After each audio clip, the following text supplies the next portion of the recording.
Welcome back to the ADOTAT show for the grand finale of Mad Women. Over this series, we've celebrated the powerhouse women reshaping the ad industry, and today we're closing it out with none other than Cristy Garcia, CMO of Impact.com. She's here to pull back the curtain on affiliate marketing's glow-up from discount code sidekick to digital juggernaut. Forget bargain basement cliches. Cristy's talking influencer mashups, data overload, and her desert island survival squad. Spoiler, coconuts may be getting Wi-Fi. So grab your coffee, check your KPIs, and join us for the perfect send-off to Mad Women. Cristy, the spotlight's yours. Deserve to win when it matters most. Facing multi-billion-dollar bet the company litigation? No problem. That's why we're here. Troutman Amin, LLP is a true legal powerhouse. The number one podcast in media, marketing, ad tech with over 35,000 followers who just don't listen, they live for it. Today's guest is Cristy Garcia, the CMO of Impact.com, who's ready to tell us why affiliate marketing is no longer just a glorified coupon clipper. Cristy's here to talk shop on influencer mashups, data overload, and even her ideal desert island survival squad. Hint, Wi-Fi out of coconuts is evolved. Get ready for 40 minutes of straight talk, no fluff, and a few jaw droppers along the way. First of all, Cristy, how are you doing in this ad tech circus? Still ringing those data-driven lions and jungling KPIs, or has the tech tent turned into a full-blown sideshow? I think we're still hanging on pretty good. It's a bit of a sideshow, but with the KPIs and all the marketing challenges and excitement, I think we're doing pretty well. So I'd say for now we're okay. So let's talk about affiliate marketing's glow up. It's gone from being the awkward kid with a pocket full of discount codes to a major player. Yet some people are still stuck in the coupon clipping days. What is one myth about affiliate marketing that makes you want to stage an intervention? Yeah, I'll tell you, this has been the bane of my existence for the past, 15, 20 years. I've been working in this industry, and it's the perception that affiliate marketing is less than other channels, that they're bottom feeders, that there's no incremental value that comes from affiliate marketing. This is the hardest myth to dispel. I think that there's been a lot of reasons why people think this, like there's attribution issues and this, last click bias. The association with discount and coupon sites, of course, they have their place and their value. But there's also this limited understanding of affiliate marketing models in general. And so I think with all three of those issues sort of associated with affiliate, people do have that connotation. It's very hard to get them over that hump. Do you think this myth is more common within the clients or within the industry itself? I think it's within the client. I think the industry has tried really hard to sort of rebrand in a way around partnerships and thinking about, the fact that there's all these different strategic partners that you don't have to work necessarily in discounts. You can work with other businesses, you can work with influencers, you can work with charity sites, organizations. Anybody can be a publisher. And so I think that the more knowledge that's out there about that and the fact that the affiliate is not solely these things, there will be more acceptance by people in the market. So affiliate influencer marketing are converging fast. Is there a platform or trend leading this charge? Or are we just still all guessing? Well, I know it's definitely new. I think Instagram and TikTok have really been instrumental in merging affiliate marketing and influencer marketing through integrated shopping features. Instagram's affiliate program obviously allows creators to earn commissions on product they promote. Shoppable posts, creators can tag products directly into their content. It encourages influencers to take more of an affiliate role by driving sales through product links. So I think that that's kind of helped. And then there's also TikTok's shoppable video format that lets influencers integrate affiliate links directly into their content, turning video views into potential sales. So I think because the platform emphasizes viral content, smaller influencers can really drive content and traffic and sales significantly through those two platforms. But are we still guessing? I think in a lot of cases we are. I know as a company, Impact.com, we've been trying to put out a lot of thought leadership around this. Companies that are working and leveraging both affiliate and influencer together as a full funnel relationship are driving upwards 40% higher revenue. So it's definitely new, but I think people are starting to wrap their head around the fact that these two channels work really well. Why settle for dusty old school TV ads when you could be turning heads with Origin? Imagine zero-code solutions that make setting up your CTV campaigns faster than a double espresso shot. Origin brings dynamic, captivating ads in the living room and outside the home.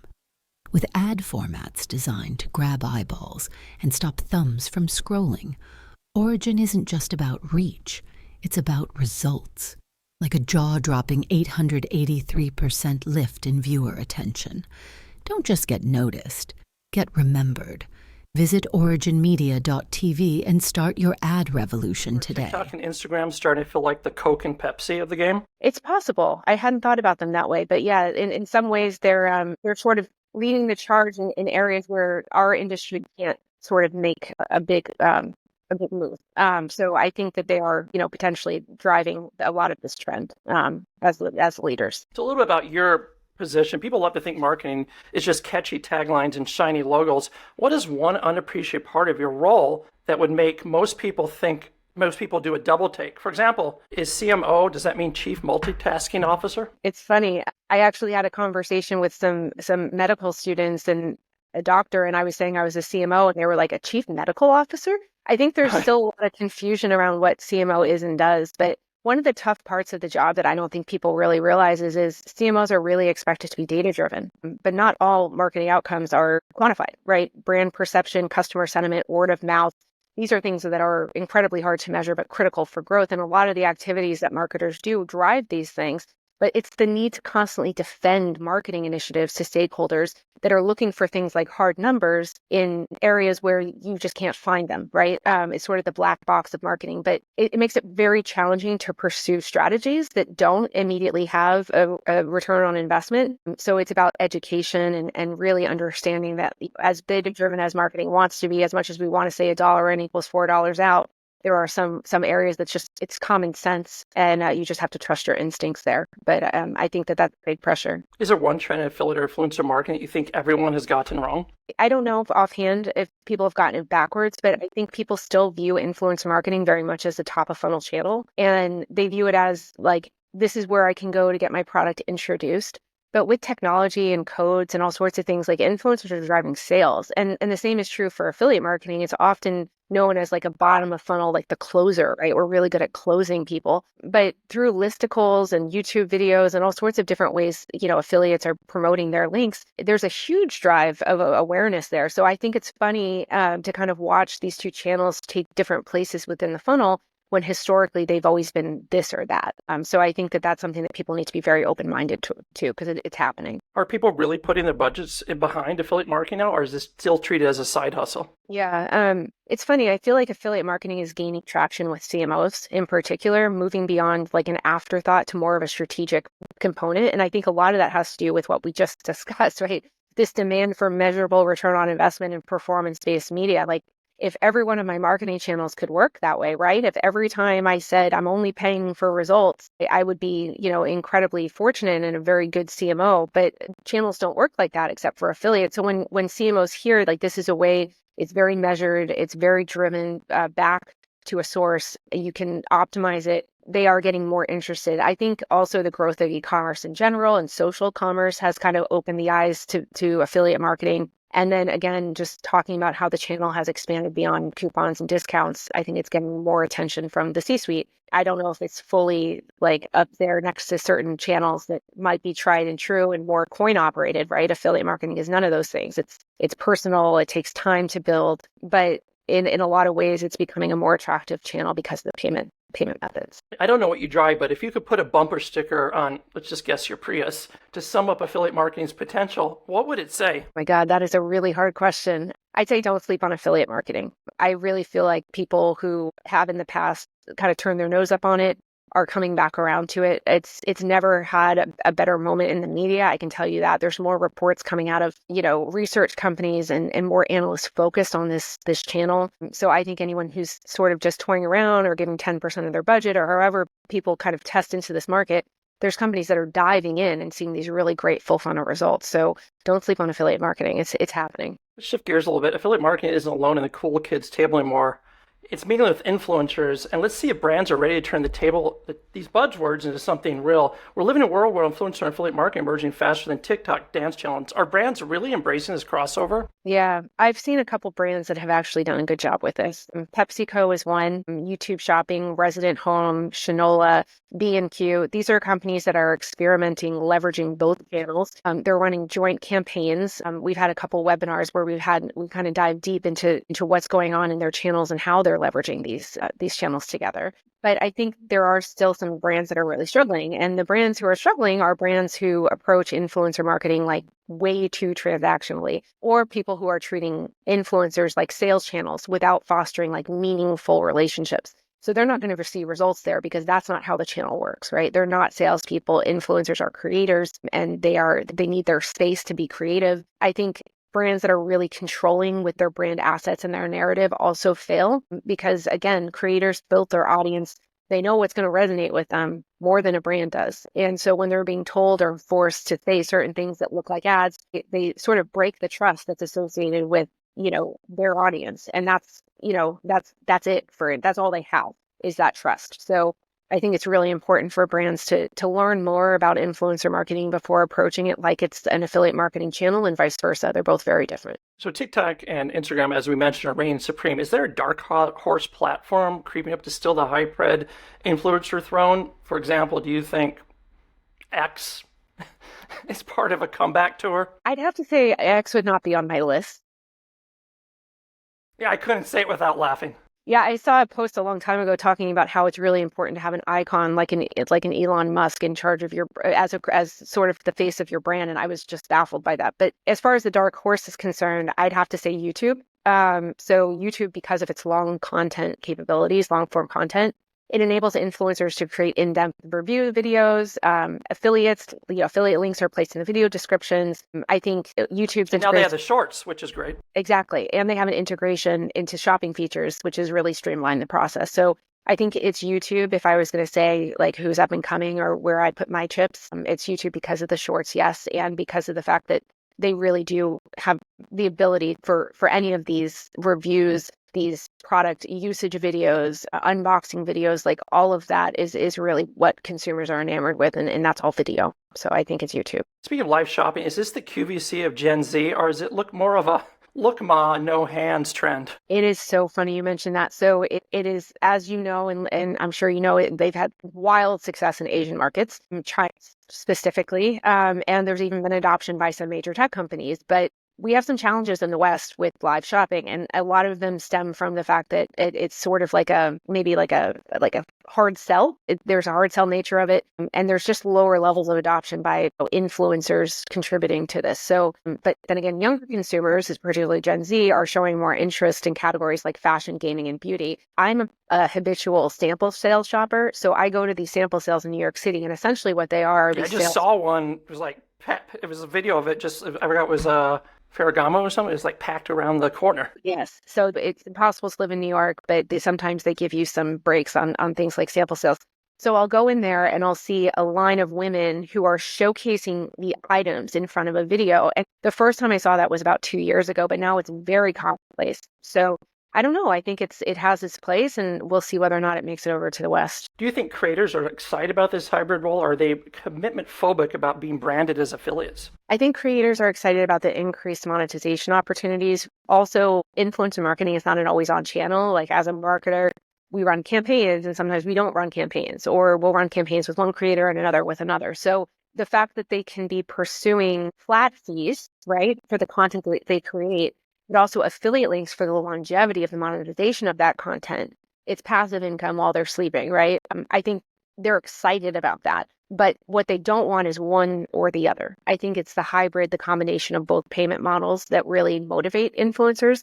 I think that they like that they have greater control over their earnings. Like I said, it's unlike traditional brand deals where payment is often fixed. If they get the right products with the right audience and the right content, it can feel very authentic and sales could go through the roof. So I think that there's still a few, maybe more of the mega influencers who are used to just the flat fees and that's all they'll take.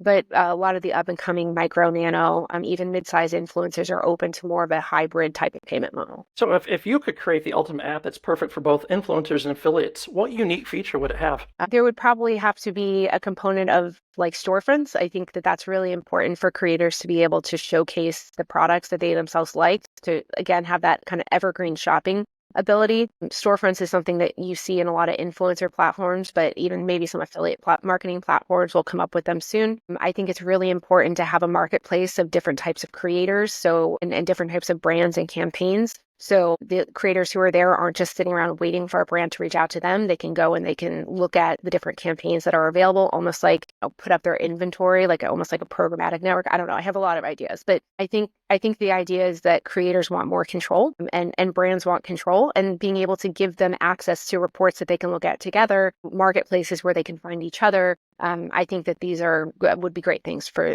influencer and affiliates. All right, let's talk about the next big thing, AI and data. Is it the miracle cure marketers have been waiting for, or just another layer of chaos? Okay. It's calling the shots in affiliate marketing, this data driver. I'm going to restart there. That's the good thing about recording this, is I can just cut it whenever I make a mistake. Good. I literally wrote the same thing twice in my notes. Is AI-powered data craze reshaping affiliate marketing for the better, or is it just piling on the complexity? Yeah. The way that I view AI and automation in general is it should be freeing up affiliate managers to spend more time with their partners versus doing things that matter. If the busy work is all automated, they'll have more space to work together strategically. When it comes to consumers, this is where the benefits of affiliate and influencer marketing converging come into play, because influencer is the most human channel out there. Ultimately, partnerships are about people, and that's what separates it apart from other channels, right? Like we talked about the coin operated channels. You can't just pick your keywords and your bids and plug it into a computer and reach people. So I think in that way, automation and AI will help brand managers free up the busy work and focus more on the most important strategic work, talking to people. Why is it feeling a little bit like marketing by bots for bots? I feel like marketing in general has kind of adopted the AI automation approach faster than other industries. I think that's because largely when tools came out, a lot of them were geared towards marketers. I could be completely wrong, but that's sort of what I saw, was this ability to automate emails, right? The first thing that came out was the ability to write, right? And that's marketing's bread and butter, is your ability to write. So with AI, I think marketers want to level the playing field. Like if they know that we're not going to be replaced by AI, but we'll be replaced by marketers who understand and can leverage AI. So I think marketing adopted it quickly because of the writing components, but it has so many other benefits across like doing analysis, coming up with interesting ideas, summarizing big pieces of content, coming up with headlines. Like there's just all sorts of ways that we can leverage it. But I can understand the feeling of marketing with bots on bots. With AI and data dominating, how much is data science than creativity? Yeah, so there's still room for creativity. When it comes to affiliate marketing, AI might be able to tell you, which partners to engage with or what products to promote, right? But coming up with strategic ways to work together still requires tons of creativity. So the human nature, like our experience, creativity is a part of it. And being able to create is something incredibly powerful that I feel like is a superpower for humans. We can create differently than AI. So I still feel like there's a huge amount of room for creativity. In fact, creativity is what sets you apart. AI does not. And so as long as you're leveraging AI for the busy work and you can focus on the creative stuff, then you can be really successful. I would think. What human element would you not want to lose? Sarcasm. Sarcasm should always be in marketing? I think it's important to have a personality where you can be sarcastic and still funny. Humor in general is missing a lot when it comes to AI, but it's really fun to be able to push the envelope. And marketing in this environment, in this industry, you kind of have to be more controversial. You have to be kind of interesting, but you also have to be able to do some tongue-in-cheek things where you laugh at yourselves, especially if you're marketing to marketers like I am. So I think being sarcastic, having a sense of humor, being able to laugh at yourself, those are elements that, entertaining elements that AI just cannot replace. Is there one game-changing AI tool that you would love to develop yourself? For affiliate marketing, I would create an AI tool that could provide strategic recommendations on program strategies. So like which available placement opportunities have the potential to drive the most impact for my new product launch. Being able to have that foresight, I think, would be really interesting. Or like which partners should I engage with, or what contract changes should I make to drive 10% more sales this month. Those type of queries, I think, could be really interesting for affiliate marketing. And so that's, I think, the route that I would take. And there's actually, I know people who are creating AI bots and things for affiliate marketing. So it may not be that far off before we have one. So from the outside, being a CMO looks a little bit glamorous, like you're sitting around in strategy meetings, brainstorming big ideas with a team of creative, all while sipping artisanal coffee. But let's be real, I bet your average day feels more like juggling flame swords while riding a unicycle. What is one thing about your role that would surprise people and maybe even make them rethink their dream job? Yeah, It's a tough topic to admit, but I didn't get as much when I started becoming the CMO. One surprising part of the role was really the level of data and tech proficiency required. So people do think of marketing as creative and campaign focused, but a huge portion of what I do goes into understanding analytics, like looking at new tech stacks and automation tools. So you need to be able to make data-driven decisions, oversee digital transformation efforts, and ensure that marketing technology seamlessly integrates with the rest of the organization. But it's a very heavy, tech-heavy side of the role that I don't think people fully anticipate. The other side is I went into marketing because I'm not into math. But as a CMO, I've had to learn the numbers and I've had to understand business metrics. And so you have to be able to be a member of the team, regardless of if your role is in marketing or finance. You need to be able to speak intelligently to things like the company's numbers and EBITDA and, exit ARR and all these concepts that you don't learn in marketing school or even on the job in marketing. So I think people need to understand that the role becomes a little less creative in some ways, a little bit more technical and analytical in others, but I wouldn't change it for the world. Does your day feel more like putting out fires or lighting them strategically for impact? Definitely starting the fires. I'm fortunate to be in a company where I feel like I'm able to experiment with my ideas and even be controversial at times. No company ever stands out by playing it safe, by watching what the competition does or paying too much attention to, what the board is going to think. I think affiliate marketing can be fun and irreverent. And I think it's important to remember that people, no matter, it's important to remember that people, no matter where they are, they're still people, right? You're B2B, you're marketing to businesses, but people like humor, people like a little controversy, and they need to be entertained. And that's where I think the marketing team at impact.com does well. But I've seen a lot of great companies that have broken through the noise because they're able to start these little mini fires and maybe be a little controversial. But that's what people want. They want to hear an alternate point of view. They don't just want to hear everyone agreeing with each other. Do you ever catch yourself in full crisis mode and think you should have had a different, more calm career like pro wrestler? Every now and then. I don't know about pro wrestling, but I do think about the jobs that aren't so dependent on performance, right? I think sales has a rough job. I think marketing has a rough job at times because there are elements outside of your control. I'm sure that's true for any role, you could probably say. But those are the elements that I feel like are the scariest, are the ones where you're kind of waiting on other people or you need another person before you can truly say that something went well. You've mentioned before that kindness, empathy, and creativity are top values. How do you keep these alive in an industry that values data, KPIs, deadlines, and 1,000 competing demands? It's a good question. I think empathy comes naturally to some people and other people have to work at it. But in times of pressure, I ensure that my team is taking time off or at least taking time to eat lunch. And my nurturing side kicks in. And I want to shield my team from the pressure that I may feel. And I feel like empathy is not necessarily just that. It's also being able to understand other people, put yourself in their shoes. So I feel like empathy is something that if it's not natural, it doesn't come natural to you, it's a skill that you can learn. And it's really important too, because nowadays being able to relate to people in the way that they need to be managed and the way that they need to be related to is really critical. Creativity under pressure, incredibly difficult. It's like being asked to write on demand. And I'm sure you could do that, Pisat, but most people could not, right? So in order to ensure I always have my creative mind to kind of turned on, I'll let my mind wander throughout the day and especially on the commute home. I don't look at my phone. I literally don't listen to music. I just stand there or sit there and think about the day, think about the things that I did, think about the upcoming, decisions I have to make and try to add a little creativity into my day. I think taking walks is really helpful for that. It kind of get the creative wheels going, but you need to leave your environment oftentimes in order to be creative because it can feel like a little bit of a pressure cooker if you have deadlines and things like that. Do you have one mantra that keeps your values on track? I don't have a mantra, but I do a lot of manifesting. Right. I believe that what you put out in the world, you get back in spades. So I think it's very important to treat others the way that you want to be treated and to remember that world and life is hard enough. Like work doesn't have to be, you don't have to make it difficult for somebody. It's hard, but you don't have to go out of your way to make it difficult for someone. And so I think that that's really important to remember. You experience, what you put out. So marketing trends are popping up like new social media platforms, fast, flashy, and often gone before anyone figures out how to use them. As the Chief Marketing Officer of Impact, you've got a front row seat to all this madness. What is one trend that you're genuinely excited about, even if it sounds a little out there to the average marketer? There are so many interesting trends going on right now in marketing. But one thing that I find really interesting is this, there's always this question of like brand and demand, right? Like, how are you separating your budget? How much money are you putting into brand awareness versus advertising? And what I've found is like a lot of companies nowadays are sort of prioritizing brand awareness, and that is just light years different than the past, the past 5 or so years, which has been all about like revenue, revenue, revenue, revenue.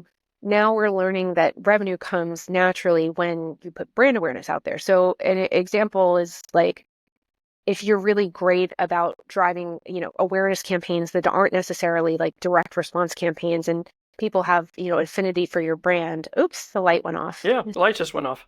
Hold on one second. Round enough. Forgot what I was saying. Yes. So I feel like for brand awareness, people putting it front and center over advertising, everything is cheaper, faster, better when your audience knows your brand. And even in things like search, right? We all dream of being on the first page, first listing for all of our organic keywords. But the truth is, if there's a familiar brand in the search, even if they're number 4 or 5, they're going to get clicked on.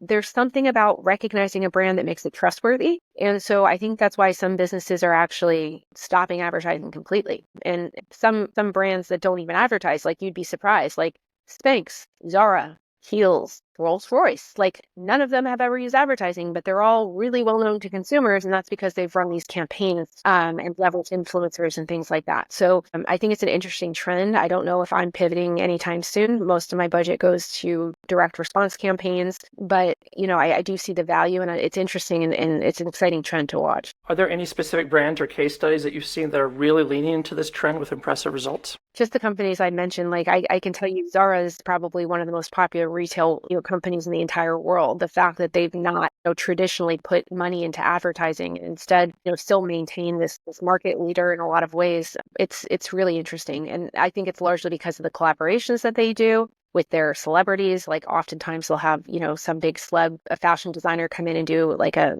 thing for Zara. And they also have celebrities wearing their clothes. They have a great influencer strategy. So yeah, I think it's possible. And I think it's pretty inspiring, actually. If you could rewrite one sacred rule in marketing today, what would it be? Like anything that should go the way of MySpace. I think the perception that marketing is a cost center versus an investment. I know that's not really a marketing tool. It's more of a perception, but the first thing to go in times of recession are the marketing budget. And there have just been studies and studies after studies that show don't do that. The best thing you can do is invest in marketing during a recession, but it's the easiest budget to cut because it's a controllable expense and oftentimes considered discretionary, sorry. And so I think that that's a trend that needs to go by the wayside, because if the marketing team is driving revenue and driving awareness for your business, turning that off is like biting off your arm. Are there any buzzwords that you're ready to banish?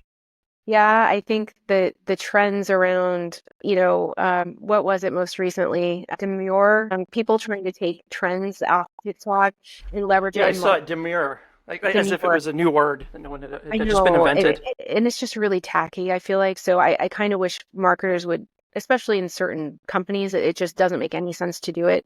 I kind of wish we would just let the trends kind of let them die.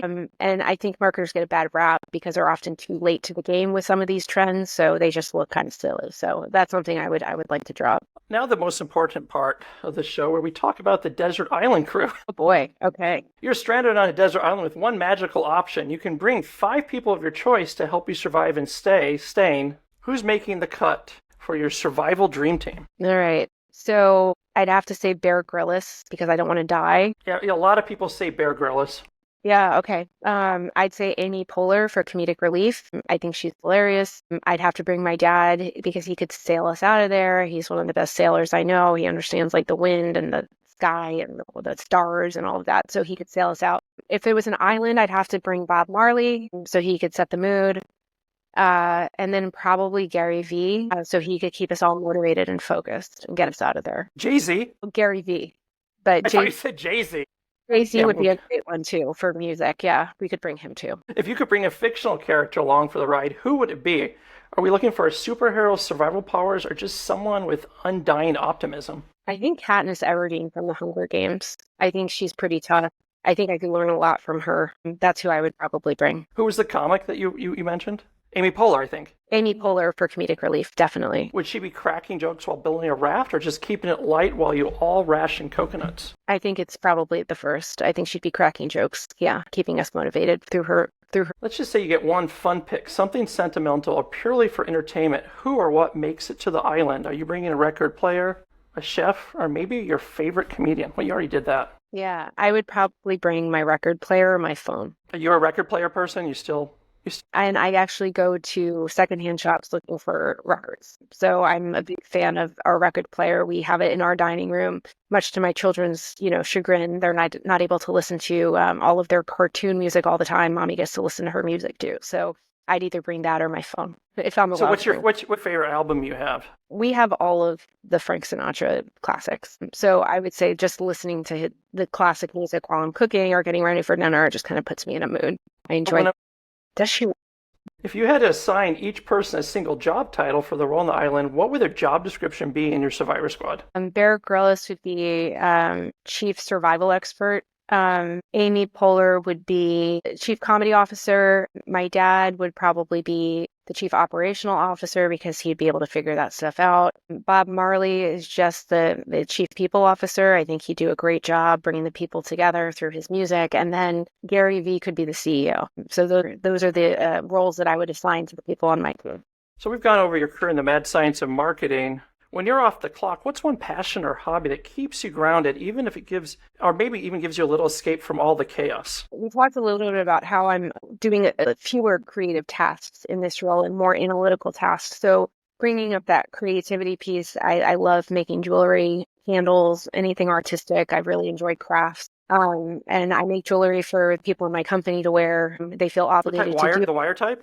Yeah. You do wire jewelry? Oh, that's cool. Yeah. So they're because I see them every day, they have to wear the earrings, right? So it makes me feel good. So it sort of works. They feel obligated to do it, and then I get to see it. So, but that's really important to me that I have time to just have that moment for myself and be able to just be free to create without any restrictions or people telling me how to do things is really important. Do you think of marketing like a yoga flow or more like a sprint? It's a yoga flow. I think marketing, you should have a 5-year plan. You should be thinking about what you want the company to be or what you want the marketing to look like in the next 5 years. I think because there are quarterly goals and short-term initiatives for revenue, we can get caught up in how can we quickly drive growth now? I think it's more important to be setting the stage for sustainable growth. And even if it takes longer to get there, the fact that it can be driving more efficient, sustainable growth than maybe some trend that will get you a bunch of leads that don't provide quality opportunities for your sales team. So I think it's very important to take it as a flow.